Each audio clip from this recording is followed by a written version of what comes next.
చేసినట్టే సార్. మనం వీళ్ళని అనాథలను చూస్తే చాలా మంచిది సార్. మనం మళ్ళీ ఎప్పుడైనా మా దగ్గర కలిగితే మేము కూడా వచ్చి డొనేషన్లు రాస్తాం. మళ్ళీ చాలా మంచిగా అనిపించింది. మా వాళ్ళకు, మా స్నేహితులకు అందరికీ చెప్తాను నేను అక్కడ వెళ్ళి. అందరూ మనం కూడా అందరికీ అనాథాలకు సహాయం చేసినట్టు కూడా ఉంటుంది.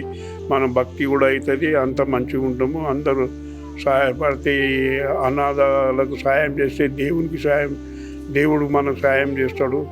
అందరూ రావాలని కోరుకుంటూ ముగిస్తున్నాను.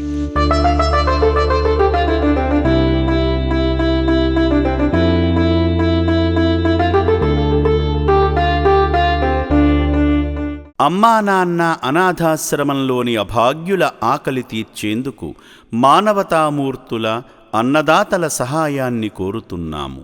ఈ రక్షణాలయంలో జీవిస్తున్న నిర్భాగ్యులకు 3 పూటలా అన్నదానం చేసేందుకు నిత్యావసర వంట సామగ్రి నిల్వలు సరిపోక ఇబ్బంది అవుతోంది.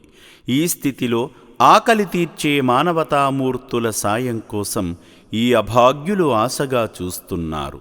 దయగల దాతలారా, వీళ్ళు మీ బిడ్డలే అనుకుని నిత్యావసర వంట సరుకులను అందిస్తే వాళ్ల ఆకలి తీరడం ద్వారా ఆ పుణ్యమంతా మీకే దక్కుతుంది.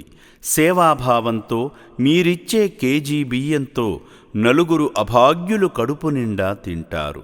3 పూటల 1800 మంది ఆకలి తీర్చాలంటే ఎంత కష్టమో ఒక్కసారి ఆలోచించండి.